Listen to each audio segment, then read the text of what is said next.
share the money. Love and share it. Happy is the man who give it, he receive it. You cannot have it all, I better share it. Life is up and down, we do not own it. Take it or leave it, or put your hands in your pocket. Memories of Haiti and Japan, a drinking human Spain, tsunami, hurricane. Lord, I'm just a musician, I don't have stuff to share, touch this politician. Why would I throw a million here, a billion there, for millions living deep, sick, hard poverty? Crude oil, blood, diamonds, or opportunity. Man dominating man till it's all injury. I will not fail to give, I will not steal to give. When they want to steal, they say my brother, so you see. God will judge everybody on the pulpit, cause I make the people drive on their pocket. There is more happiness in giving.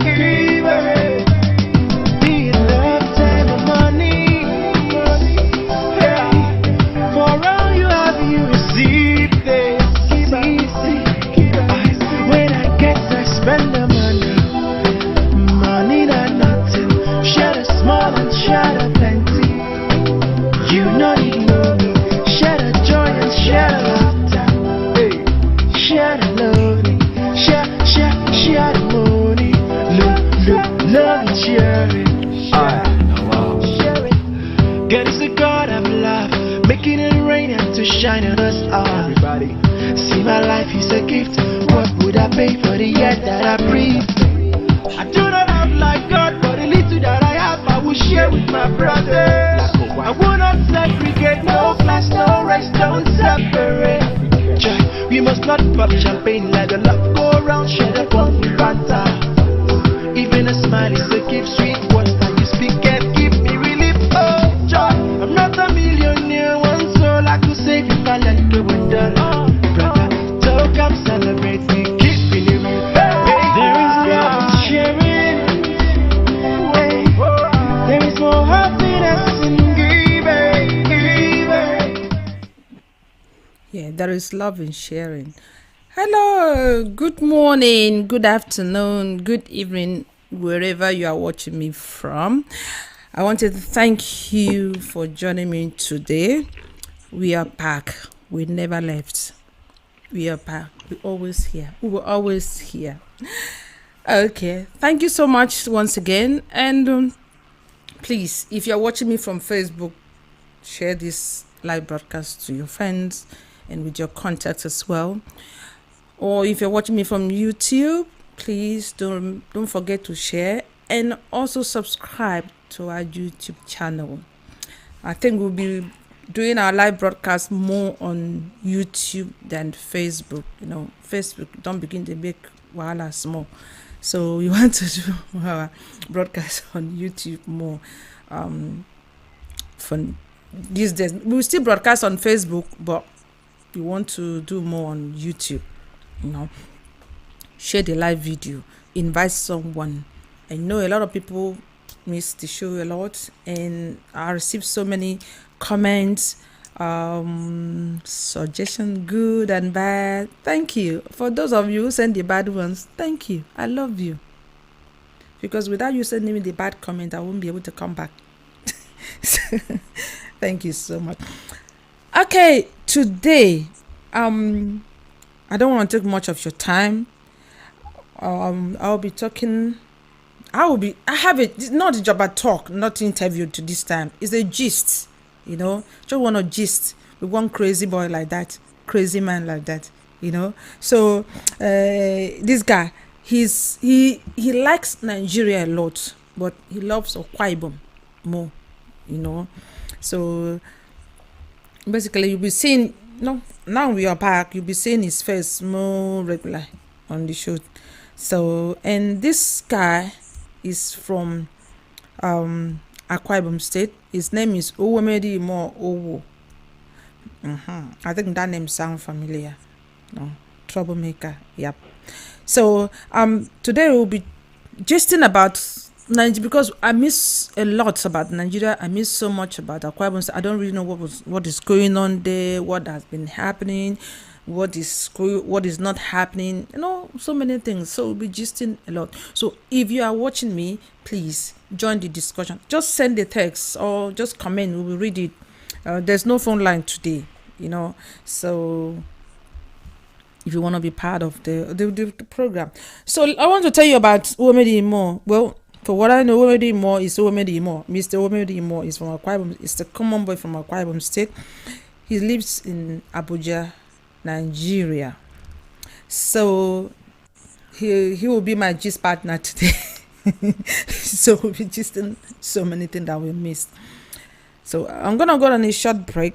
Then by the time I come back, I'll bring him with me. The way Nigerian network is like off and on. So just hopefully he will be with us from this beginning until we finish the show. So let's pray to God. I know God to help us. Okay, so after this musical break, I'm gonna be back with him. Thank you.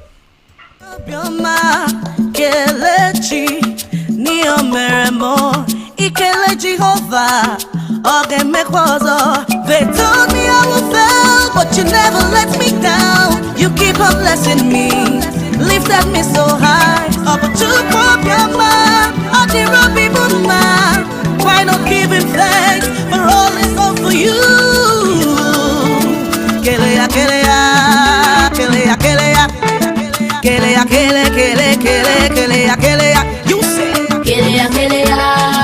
Kelea, Kelea, Kelea, Kelea, Kelea, Kelea, Kele Jehovah,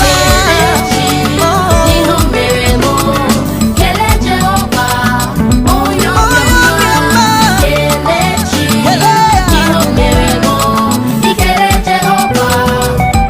oh listen, they told me I would fail, but you never let me down.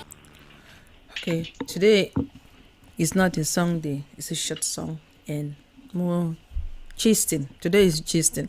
Okay, welcome back. Thank you for joining me. Please try to share this program, please, with someone that you love. Today is share love. So we're here to share love, And I want to welcome my very good brother. He's very intelligent, very concerned citizen of Akwa Ibom State. Not even citizen of Akwa Ibom State, Nigeria. In fact, everywhere. He's everywhere. He can argue, dialogue, agree, and disagree. So, I want to welcome my very good brother, someone I respect so much, someone that always, when I'm a little bit cuckoo there, and I'll call him, he will give me advice and I will relax. I want to welcome him on the show today. Thank you, Mr. Omedi Imo, all the way from Abuja, also Rock. Thank you for joining me today on the show. Look at me, Abu. You see what I said? Network has gone far. Hello?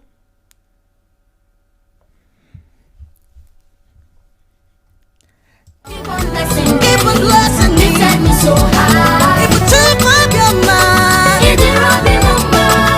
Why not give him thanks for all he's done for you?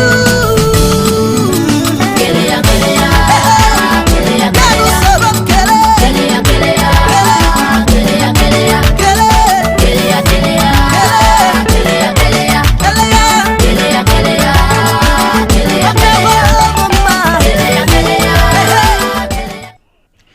Okay, I think he's back now. Okay. Your network. Your network. not Nigeria this time around. My network or your network? No, it's your network. You see what I was saying? I was telling you guys. Okay, I'm happy to have you back. Thank you so much for joining me on the show today. Thank you very much. Okay, you see, the show has been off air for some time. We missed a lot of people miss so much. Like me, I miss a lot. Okay, we just want to throw our mind back and see what has been happening or what happened when we were off air.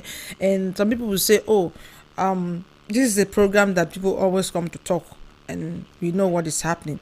But the way we're doing this time, we're covering the whole, because without Nigeria, we can never be Akwa Ibom State, So Akwa Ibom State was 61 on the 1st of October No, Just Nigeria was. oh, Nigeria Nigeria was. was. Sorry, I said Akwa Ibom State. Yes. Oh, gizzard. Akwa Ibom, forgive me. Nigeria 91 was 61. Oh God. I mean, if we throw our mind back at 61 years old country, I mean, I don't know if we have achieved much. I don't know if a lot has been done in so much. For what I'm reading according to the social media is about kidnapping, Boko Haram, and no electricity, food stuff prices are going up and everything. I mean, it is just an overnight issue.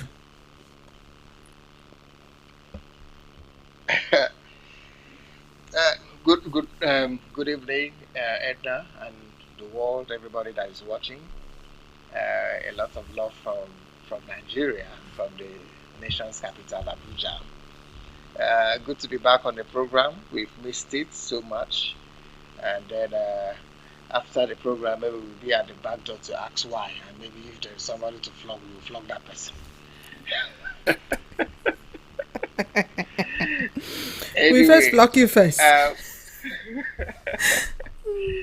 anyway, it's been a beautiful journey for Nigeria at 64. When we got the independence in 1960, 1st October 1960, there was so much expectations. There was so much expectation from all over the world that Nigeria was going to be that community or that country that will be so prosperous because there are so many industrious people, a lot of good resources, mineral resources, a lot of very fertile population, and all what have you. And you find out that in those days there was this kind of a challenge, wanting to make Nigeria a part of the world. Like if you would notice some of the facilities that we had back then in the First Republic were comparable to those that were anywhere else in the world.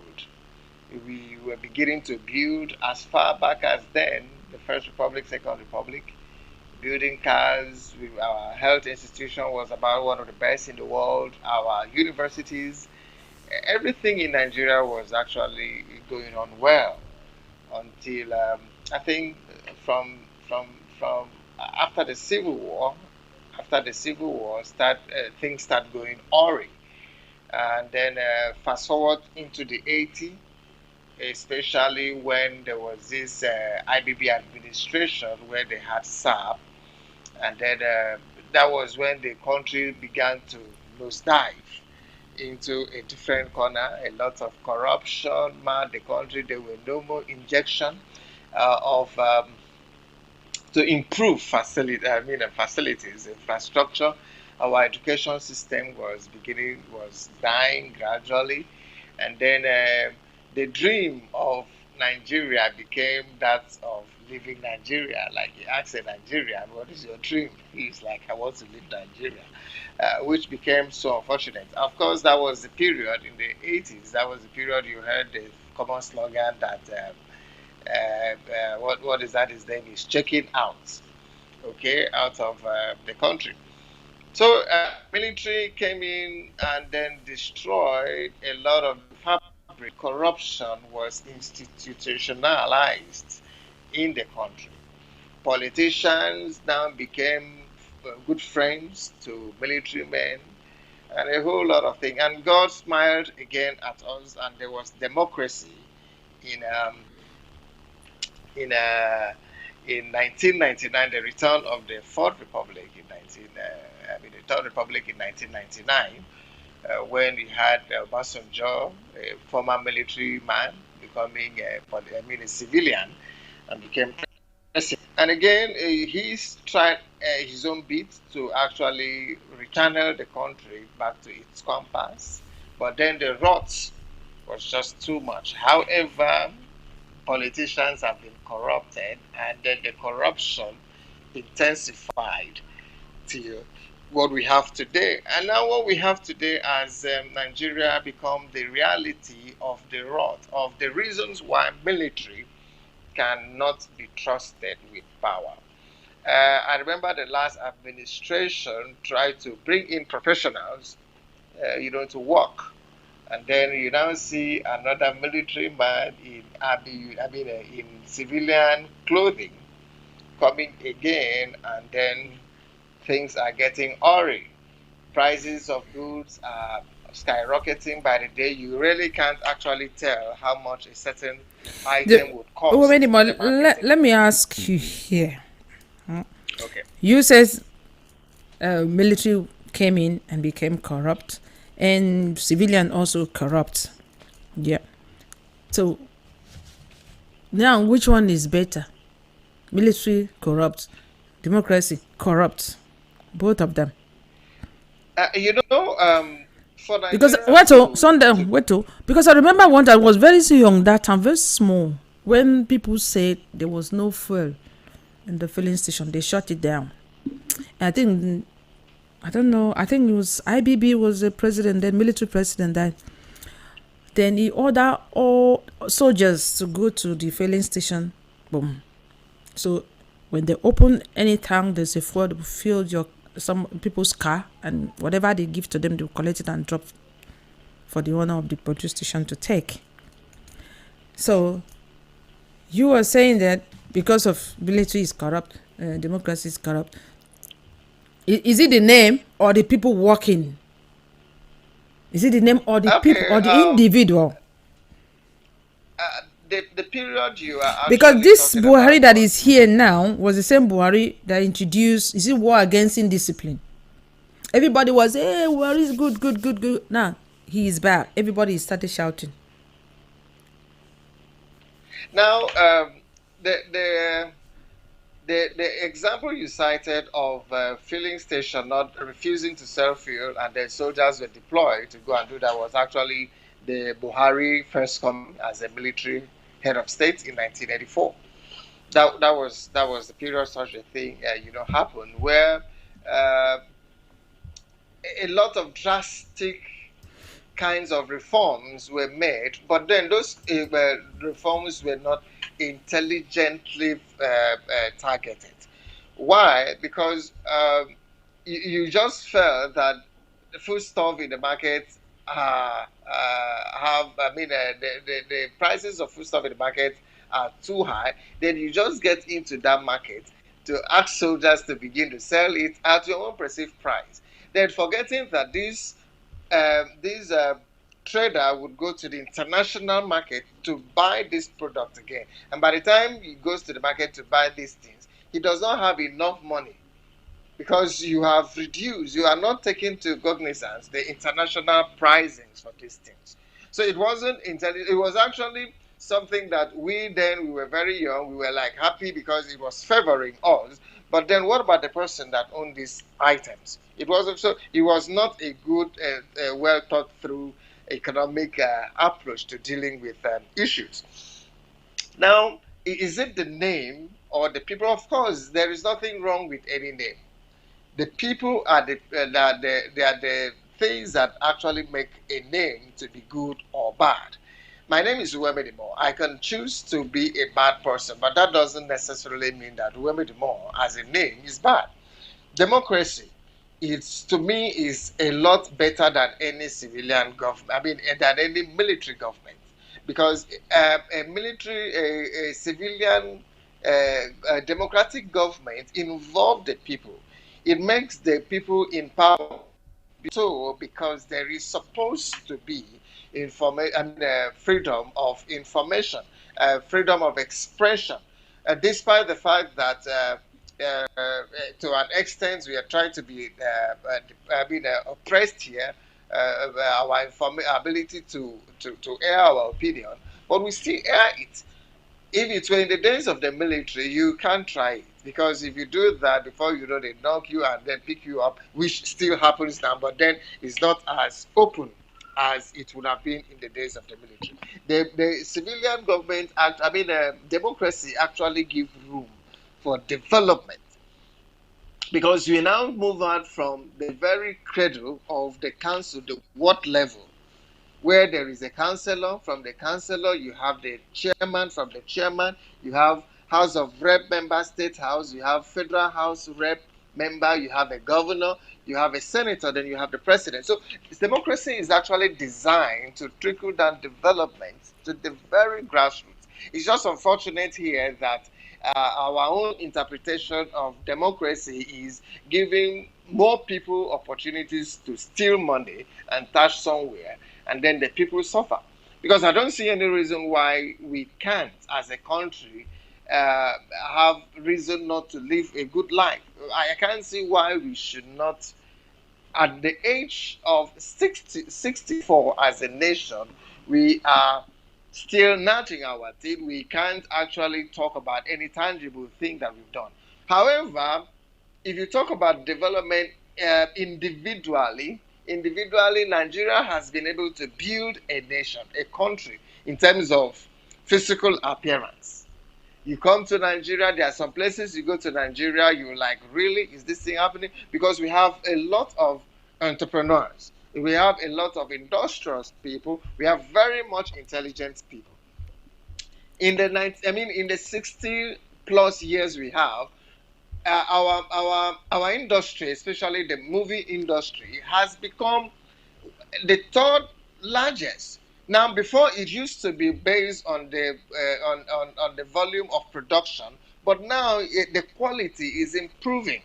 Nigerian movie industry is actually growing with just a short a time. The music industry, you're talking about the fashion, the ICT world, all of these things, the banking, all these sectors are doing pretty well because they are controlled by individuals.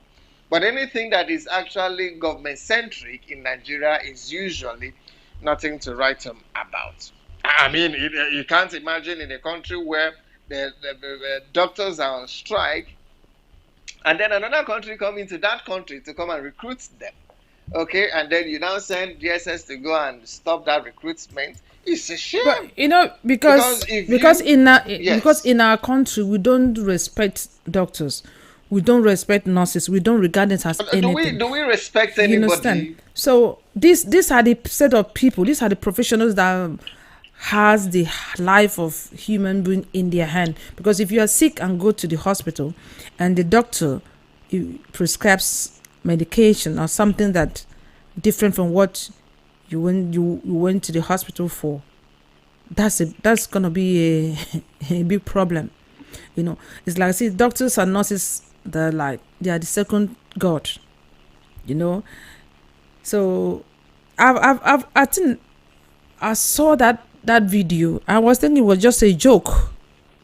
I think it was people from Saudi Arabia and South Africa or something like that. They came. They were so happy to go. They were so happy to go. They came to recruit. And it was at the point when Nigerian doctors were still on strike, and they are still on strike today. And then the minister... No, I thought they said they call off the strike. The minister is a medical doctor. I thought they said they call off the strike. The minister is a medical doctor. The minister for labor is a medical doctor, and he doesn't want to give any hoots about these people. And people are dying because most of them travel abroad for treatment. Of course. So that's why. Because when they fall sick, they fly out. I want to say that you guys in London should stop them from coming to that place, because it is you people that give them that leverage. No, they are booming our economy. Let them come to the hospital here and get treated. You're booming our economy. Now, the reigning one now is this kidnapping of issue. Boko Haram kidnap and all that. But one thing I notice is that it is not only Boko Haram that specialize on this, in this kidnapping. Even the indigenous states, indigenous too. Even army. Now you see, they're also involved in this business. When a government make a certain crime to become an industry, it can't stop. It just really cannot stop. Because you find out that these people will kidnap somebody, and then they give heavy bill as ransom in order for them to do that. the families will rally around, raise a huge sum of money. Sometimes governments pay these ransoms, and then they allow these people go. Now, tell me why wouldn't guys now see it as an industry? To an extent, I even suspect maybe some of the government officials are involved in this. It could be another way of raising funds to execute their personal project.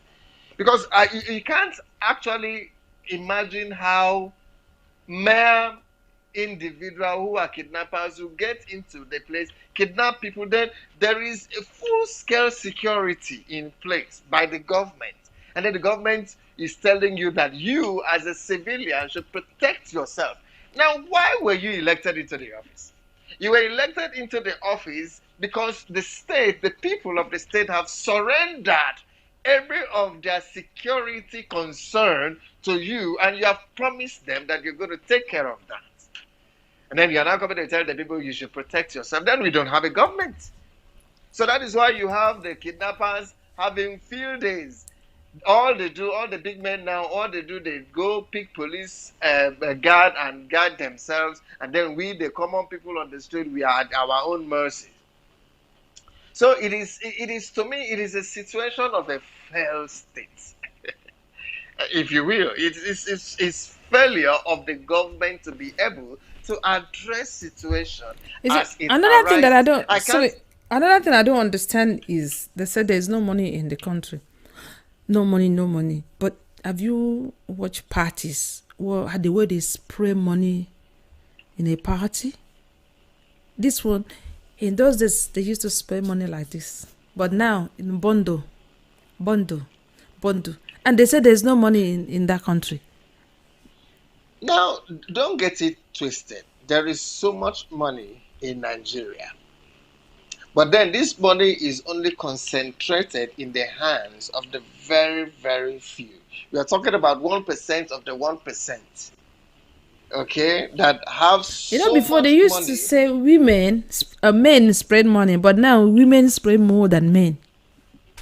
Yeah, they make their money now. If an individual makes his own money, because Nigeria has become what you call Serengeti, a survival of the fittest. So if you are able to go and make your own money and spend it the way, nobody has a moral right to come and tell you, because the government has not in any way taken the responsibility of ensuring the welfare of its citizens. So the citizens now go out of their ways to ensuring they make their money. So if they have the money and they make it and spray it, then does the government have the moral right to come and challenge them for making their money? I don't think so. So if anybody is spending money, now the money they spend, make it no concern anybody. But now when you begin to steal the public fund, like some of these government officials will steal public funds and be using, and a lot of them, they don't even have any career. If you look at a lot of people in government today, they don't have any other jobs. Their job from when they finish their school, that is to those that went to school, their job has always been government, the corridors of power. That is where they steal, that is where they do all sort of things, and then begin to maim those of us that are hardworking on the streets. So there is money in Nigeria. Don't allow anybody. That is why you go to international airport and see a lot of foreign people landing this country every day, because there is so much money that is not regulated. All you need to do is just get connected to one powerful man in the corridor, and then you are made for life. That's how we roll here.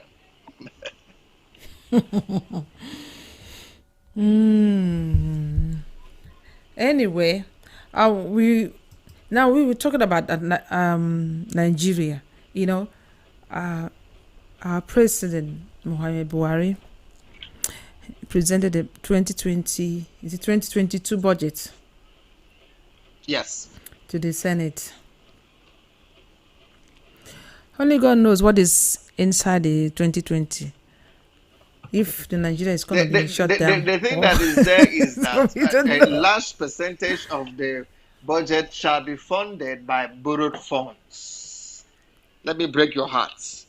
We are going to borrow money to fund our budget. Borrow from where? As in, wherever. Nobody will borrow them.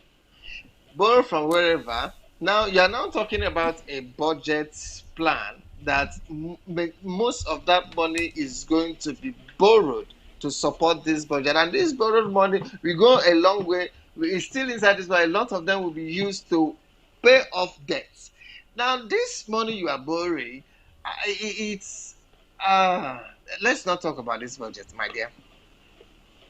The budget has been presented 16 trillion. And then the last year, I think it was how much? 12 trillion. I mean, this year. And there is nothing to show for it. They keep talking to us about infrastructure. Anybody that comes, they say, they are trying on infrastructure. Which infrastructure? Where is the infrastructure in the first place? Because some of us that maybe we travel on the road, you don't even see the roads are so bad. You get it? You talk about the rail. The rail are things that have been completed. I mean, have gotten to a certain stage that they just came to complete maybe 30 to 40%. And then you're talking about infrastructural development. Where is the infrastructure? The Apapa Seaport is still the way it used to be since Jonathan left that place. So where are the infrastructure? Where are the pipe bomb waters? Where are the the healthcare centers that have been built and commissioned? What do you know? All these things to me, we just pray that let this score pass over us. Because if you say you want to stand up and fight, remember the NSAS. They came in all force to make sure that they suppress it. They do everything to suppress any freedom of expression, anything that expresses Anyway, protests. let's move from our Nigeria. We also what about this our Niger Delta? What is happening there? Delta. We have Senator Akwa Ibom there. What's because I don't know. Like I said, it's been long, so I don't know how how long, or maybe things has been happening. I don't know. So what's happening? I remember one time they said our palliative was hanging somewhere in the NDDC office. Have they brought it down, or is still hanging up there? The funniest thing in the Niger Delta has continuously been used as a basin where anybody from anywhere would come and take and go. Now you're talking about during that during that COVID-19 era. Is it the director or who was that was busy using the money of Niger Delta Commission to give to House of Rep members or senators or legislators as what did they call it, COVID-19 inconvenience, our own money. And then you go to the so-called Niger Delta, there are a lot of slums, a lot of environmental derogation. You talk about oil spillage everywhere. We remember when this administration came, they said they wanted to clean up Ugodi 9. Now voicemail be that one as I'm talking to you. Now, all those ones are story. The major thing down here is the so-called reports by Akwa Ibom called the forensic reports of all the people that have been doing contracts, that have been the director, have done one thing or the other with Akwa Ibom. Now, we don't know the details. As I'm talking to you today, the Niger Delta Development Commission Board has yet to be put in place. And then we have somebody who is interim, working without being supervised for how many years? So Niger Delta is still like the oil that they produce, is still that where people go and take money and use anyhow. No accountability. They will just pick somebody and the person will head there. And more often than not, they usually put somebody there, especially in recent time, that they want to use to destabilize the state he or she comes from. Now they will just prepare you, okay, we are putting you as a Niger Delta Commission director. This is your object. They give you your backyard, what do you call it, terms of reference. What you are supposed to do for the party, and so NDDC, as it were, is it really functioning for the good of the Niger Delta? No, because as I'm talking to you now, Niger Delta still accounts for the highest unemployed people in Nigeria. Is that not unfortunate? Where your own state is actually about the second highest and owing the second highest debt in the country. It's so much money that goes to that state. Anyway, I'm happy that in Akwa Ibom State we are doing well. At Doing 34. well. Yeah. Okay. Explain to us now. We are doing well at 34. And Explain. there's a lot of factories, industries, good roads, and many more. Akwa Ibom, we are enjoying there. So when did you go to Akwa Ibom last? Edna, when did I call you last from Akwa Ibom? Maybe you did not go to where, maybe you were calling me from Calabar, not Akwa Ibom. There is no month that passes that I don't enter Akwa Ibom State. Yeah. You see, Akwa Ibom State, like Nigeria, had so much prospect to grow. But it's so unfortunate that we have so much money that comes to that state and really nothing to show. If you go to that state, we hear so much noise about factories, this and that, yet there is so much unemployment. The highest, if not in the country now, I think our second, is Akwa Ibom State. Now, if you have so much industry as claimed by the government of the day, that there are so many industries in the state, why do we have so much unemployment in the state? At least industries are supposed to employ people. And now you said that there is so much job going on. If there are so much construction, then the construction are supposed to employ people en masse. Therefore, we will not be having much unemployment. What if the people refuse to apply for the jobs? What happened? Who told you? How can you go take a job for people and they refuse? Where is that done? Are you saying that your people are lazy people? They don't want to work? They are not like people in London. Maybe there are certain jobs they are looking for. It is only in London or in the UK that I know that young people refuse to work because the government is working. The government give them welfare. Here, there is no such average thing. Nigerians, back home, they prefer to be a politicians. They don't want to work. No, that is not true. Politics. That is not true. That is absolutely not true. It is not true in the sense that why you see them post themselves as being political, because that is the only realistic thing that can bring you money. Because the politicians themselves have refused to create jobs for the people. But why do we keep on voting them in then? If we know that they failed us. Do votes count in Nigeria? All you need to do is just get what do you call them? Godfather. And they will say, now you go enter for the next. That's how they do it. So if you like, go and stand up in the sun and let the sun and the rain beat you, it doesn't concern them. They've already taken the winner, whoever they want to give it. So we need a drastic revolution, honestly, for us to take these charlatans out of this place. Now you are now looking at Akwa Ibom State with so much money that comes into that state. I just heard the other day was at 34, as we are standing now at 34. I mean, is it 34? Yes, 34 or 36. 34.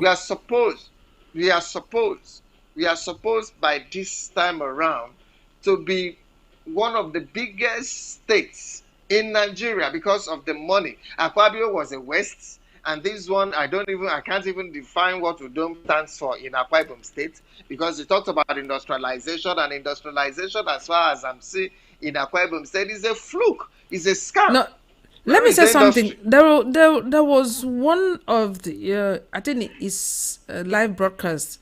So he talked about people, people Akwa Ibom people writing, isn't it petitions or something, that the investors were coming to invest, but they're writing so much petition, and I didn't really listen to it very well. I think I was very busy when that video came to me. And they talk about people had that 50%. The investors said the government had to bring 50%. This or another, but the government doesn't have that kind of money to. You see, Edna, to do that. That is, I think something like that.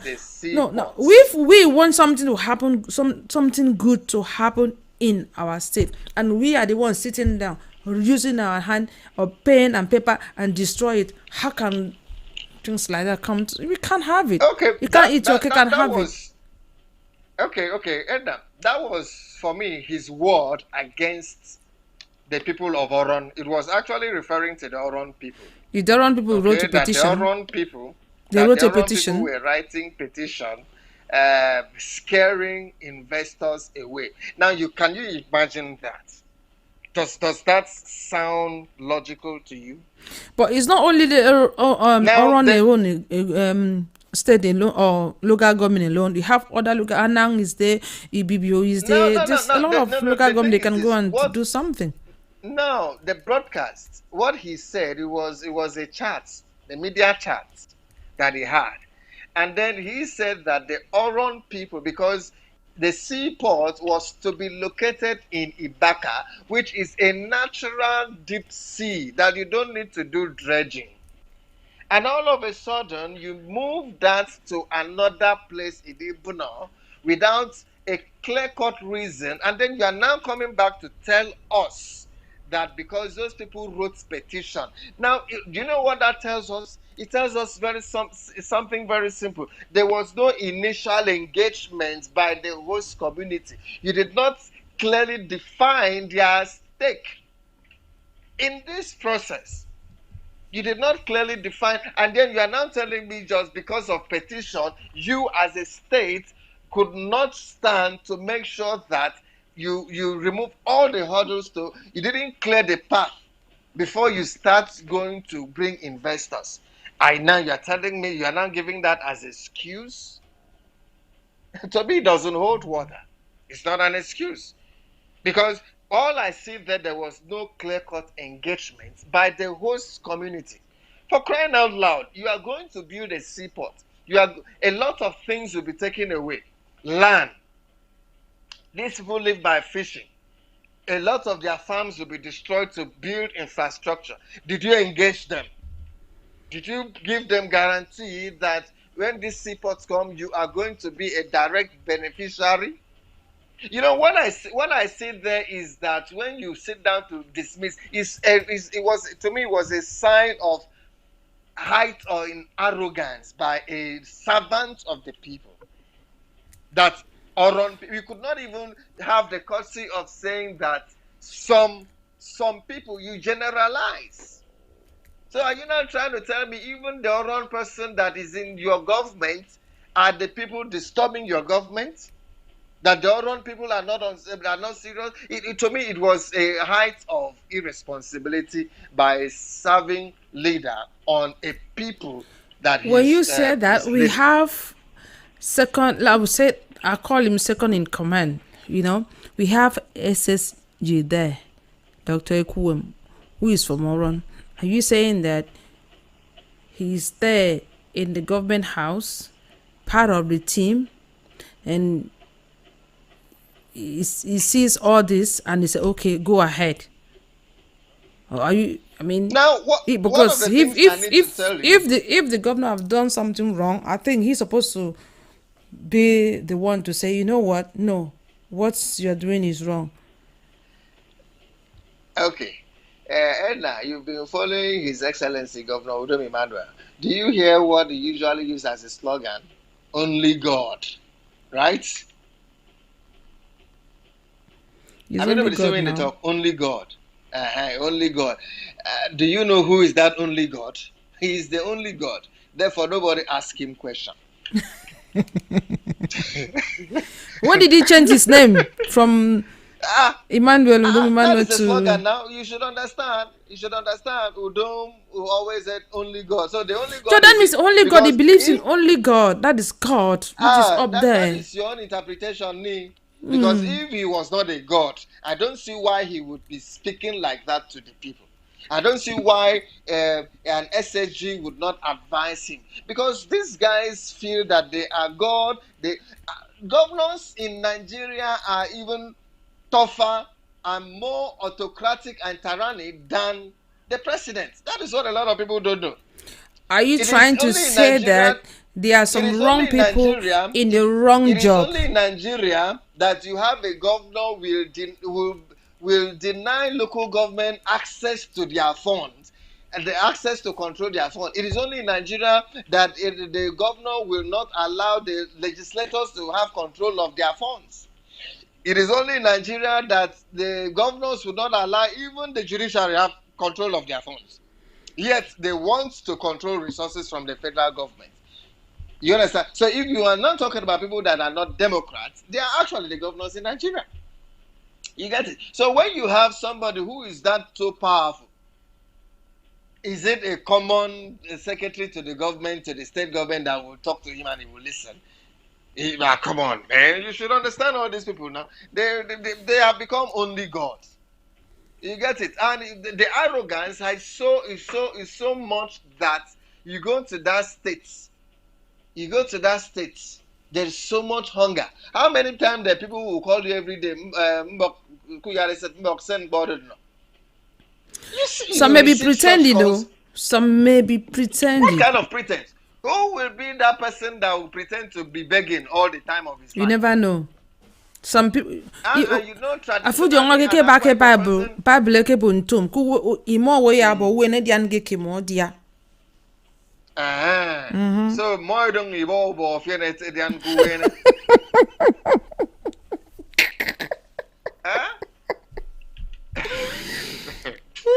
You know, so you see this. I think the Udom administration is actually the most disappointing in Akwa Ibom State. I must say that categorically. But the other day, Udom, you know, hold on. I think there was a time you came on this show. You were saying that Udom is doing good in Akwa Ibom. How come? Because you at turned that so early sudden. time, there was so much expectation because of his history, where he was coming from. But I now come to find out that we were all wrong. So sometimes never you judge a book by the cover. That is actually the truth now. Is it because there was so he's much... not giving out palliative? That's why he's a bad government. What palliative? Bad governor. What palliative? Because the people that complain now is that he's not giving palliative. So maybe that's why they say he's a bad governor. Sharing. Who is talking about sharing money? All you need to do is, you came in there as a professional, as he claims, that he wants to come and develop industry. He wants to come and make sure that... Yeah, there is a pencil industry. There is coconut factory. There is a meter industry. Syringe. I think there's another one again. Okay. Now let me shock you. I wanted to do a project here in Abuja. I needed to distribute pencils, all right, to children in primary schools as part of our job that we do here. Now we patronize the pencil produced in Akwa Ibom State. I called, guess what? They are no longer producing. You can verify. I'm not talking about what I heard. They said they no longer produce. Why? Now, they came up with Edna. Akwa Ibom State is, to me, is a huge disappointment as far as the Nigerian state is concerned, because there was so much prospect, so much wealth, so much money in that state, yet you can't imagine the level of poverty in that very state. And all we hear is some people will be talking about Ibom Air. What is this Ibom Air? It's important of a thing that you will be bragging about. And I was asking a question the other day. How much has been generated? How much has Ibom Air contributed to the IGR of Akwa Ibom State? Let us know. that every year, this is since the establishment, this is how much it has contributed. Don't we, is it not? They say it's a state's own company. Don't we have right to know how much it is making? The other day they said that they were making so much noise about CPOT. They've gone to collect the paper. They've gone to collect approval from the after they collect the approval because they were not doing diligent work. That is why they are now blaming all wrong people. Because they don't know. How do you know about this? They don't know what to do. They were deceiving the people. That is why they are blaming Oron. Oron is the reason why they are not building Ibom seaport. Can you imagine such excuse? I think now the program is back. We'll be able to invite someone in Oron. Yes, please. So that we'll be able to know the real truth about this Ibaka seaport. You know, it's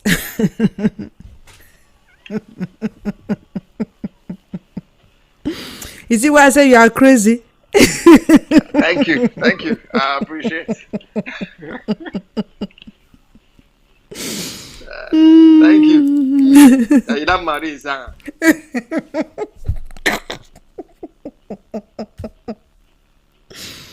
This is not a comedy.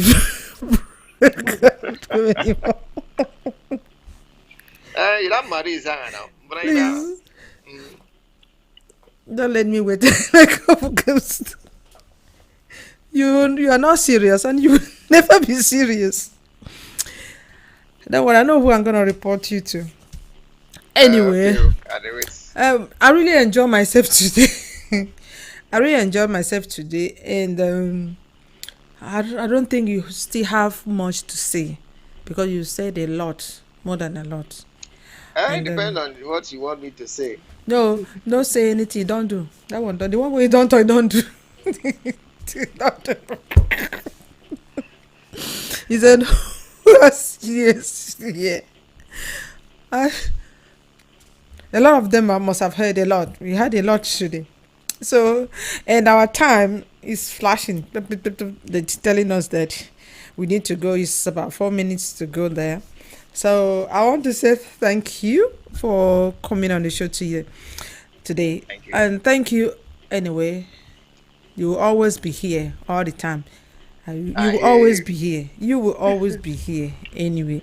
So for you watching us now or will coming to watch us later, that's why I like Facebook and YouTube. If you're not here now, you can come back and watch later. So thank you so much. Like I said, we are back. We never left. We just go to have a little nap and then come back with Uwamedi more. This is what we have. This is what will be put. CBC put on with Dedomi sometime. So thank you for listening. Stop laughing. I'm not laughing now. Now you laugh. Okay, my problem is. You guys, thank you for watching.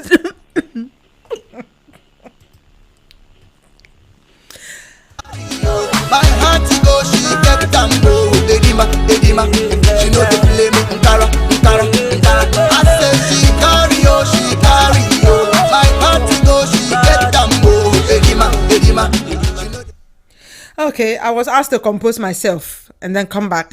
So I want to say thank you so much for watching the show today. And like I said, we are back. Please make up time next Sunday and join us again. It's 6 p.m. Nigerian time. So wherever you are, so when it's 6 p.m., you know, Nigeria, you should be able to know 6 p.m. So I want to say thank you so much. And don't forget to send me your comments, what you think we should do to improve our program more, make it more interesting. Like I said, we've come back, sat down, and then think and bring out things that will be happening in the show so that it can be more engaging and then you having fun too. So thank you, and I thank my gist partner who make me laugh. I really laugh and I have a good time today. So, thank you so much and do have a good week. Please stay safe. God bless you.